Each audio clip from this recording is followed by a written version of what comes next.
बड़ी खबर सामने आई। यूपी के संभल में पिछले साल हुई हिंसा के मामले में गठित कमेटी ने सीएम योगी आदित्यनाथ को करीब 450 पन्नों की रिपोर्ट सौंपी। रिपोर्ट में न सिर्फ 24 नवंबर 2024 को ही हिंसा के बारे में बताया गया, बल्कि संभल के इतिहास में कब कब कितने दंगे हुए, उन दंगों में क्या क्या हुआ, इस बारे में भी खुलासा हुआ। इस रिपोर्ट के बाद माना जा रहा है कि माहौल गरमाया रहेगा लंबे वक्त तक।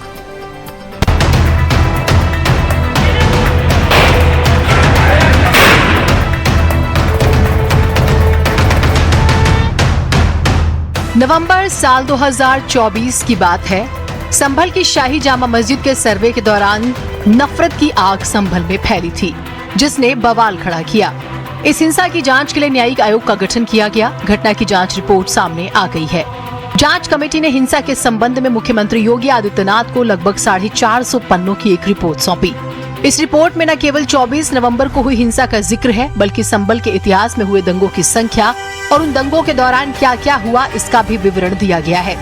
रिपोर्ट पहले राज्य कैबिनेट के सामने पेश की जाएगी। कैबिनेट से मंजूरी मिलने के बाद आने वाले विधानसभा सत्र के दौरान इसे सदन में रखा जाएगा। कमीशन के द्वारा सौंपी गई है। सुबह 10 बजे माननीय मुख्यमंत्री जी को सौंप दी गई है। गोपनीय रिपोर्ट है। जिन बिंदुओं पे आख्या मांगी गई थी वो सब आख्या उसमें मौजूद है, और जो भी रिपोर्ट में बताई जाएगी वो शासन स्तर से बताई जाएगी। गोपनीय आख्या है। सभी पूरा बयान दर्ज हुए हैं, सब हुआ है। कमीशन ने वहाँ विजिट किए हैं, सब पूरा दर्ज है और पूरा सब रिपोर्ट में अंकित है। जी, ये जो संभल में जो घटना हुई थी, इसके जांच के लिए जो प्रदेश सरकार ने जो न्यायिक आयोग गठित किया था, आज उन्होंने अपनी रिपोर्ट माननीय मुख्यमंत्री जी को सौंपी है और उस पर आगे की कार्रवाई की जाए। जब संभल में हिंसा हुई थी तो इस मामले की जांच के लिए उत्तर प्रदेश सरकार ने 3 सदस्यों की जांच कमेटी बनाई। इसमें हाईकोर्ट के पूर्व सेवानिवृत्त जज देवेंद्र अरोड़ा को अध्यक्ष बनाया गया। रिटायर्ड आईपीएस AK जैन और अमित प्रसाद सदस्य के रूप में शामिल किए गए। हम आपको सिलसिलेवार तरीके से बताते हैं कि रिपोर्ट में क्या क्या बड़े खुलासे हुए हैं। हरिहर मंदिर की नींव में बाबरी काल के प्रमाण मिले हैं। संभल में बड़ा डेमोग्राफिक बदलाव हुआ। 1947 में संभल नगर पालिका क्षेत्र में हिंदुओं की आबादी 45% थी और मुसलमानों की आबादी 55% थी। अब हिंदू घटकर सिर्फ 15% रह गए हैं, जबकि मुसलमानों की आबादी 85% तक पहुंच गई है। रिपोर्ट में हिंदुओं की आबादी के घटने और मुसलमानों की आबादी के बढ़ने का कारण तुष्टीकरण, योजनाबद्ध दंगे और डर का माहौल बताए गए हैं। दंगों की पूरी श्रृंखला का ब्यौरा ही रिपोर्ट में दिया गया है। रिपोर्ट में 1947 से 2019 तक के 15 बड़े दंगों की बारीक जानकारी साझा की गई है। संभल में 1947, 1948, 1953, 1958, 1962, 1976, 1978, 1980, 1990, 1992, 1995, 2001 और 2019 में दंगे हुए थे। रिपोर्ट का दावा, दंगों में सबसे ज्यादा नुकसान हिंदू समुदाय को हुआ। हिंसा में विदेशी हथियार, खासकर मेड इन USA हथियार मिलने की बात भी कही गई। भारतीय जनता पार्टी की सरकार में संभल हिंसा को लेकर एक गोपनीय रिपोर्ट माननीय मुख्यमंत्री जी को सौंपी गई। उस गोपनीय रिपोर्ट में क्या लिखा हुआ है, ये उस कमेटी के हेड मीडिया के सामने चर्चा करते हैं, लेकिन वो रिपोर्ट गोपनीय है। सूचना विभाग बताता है क्या चलाना है क्या नहीं चलाना है, लेकिन वो रिपोर्ट गोपनीय है। तो ऐसी गोपनीय रिपोर्ट के बारे में जनता भली भांति जानती है कि भारतीय जनता पार्टी ऐसी गोपनीय रिपोर्ट केवल जनता का ध्यान मुख्य मुद्दों से बांटने के लिए लेके आती है। लगातार हिंदुओं की आबादी कम हो रही है।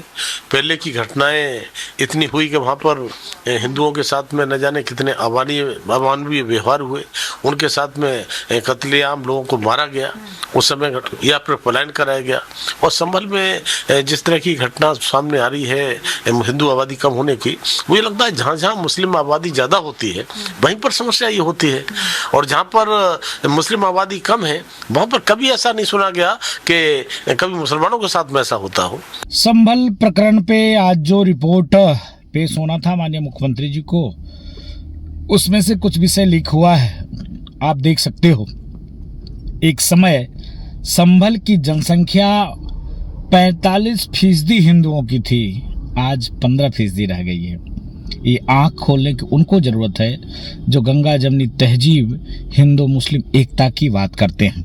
और उस रिपोर्ट में और भी खुलासे हुए हैं, कैसे हिंदुओं का यहाँ से पलायन कराया जाए, कैसे हिंदुओं को प्रताड़ित किया जाए, कैसे जहाँ हिंदू चार घर है वहाँ कैसे दंगे किए जाएं, ये सारे के सारे उस रिपोर्ट में आया है। रिपोर्ट में कहा गया है कि संभल कई आतंकवादी संगठनों का अड्डा बन चुका है। संभल दंगों में विदेशी हथियार का प्रयोग किया गया था। इसके सबूत भी न्यायिक आयोग को मिले हैं। रिपोर्ट में कहा तो ये भी गया है कि 24 नवंबर को हुए दंगे पर साजिशकर्ता को ये पता था कि वहां सर्वे होना है। प्रशासन ने संभल जामा मस्जिद के प्रबंधन को बताया था कि वहां सर्वे होना है। माना जा रहा है कि वहीं से सर्वे की बात लीक हुई और भीड़ जुटी। वहां अवैध हथियारों और नशीले पदार्थों का जखीरा भी था। 24 नवंबर 2024 की हिंसा पूर्व नियोजित और षड्यंत्र का नतीजा थी। संभल हिंसा में सवालों के घेरे में सांसद जियाउर रहमान बर्क आए थे। आरोप लगे थे कि उन्होंने ही संभल जामा मस्जिद की इंतजामिया कमेटी के साथ मिलकर नमाजियों को उकसाया। खैर, मामले की जांच चल रही है। अब देखते हैं इस मामले में आगे किस तरह से जांच आगे बढ़ेगी। लेकिन इतना तय है कि सियासत अब इस मामले पर जमकर होगी। ब्यूरो रिपोर्ट, भारत समाचार।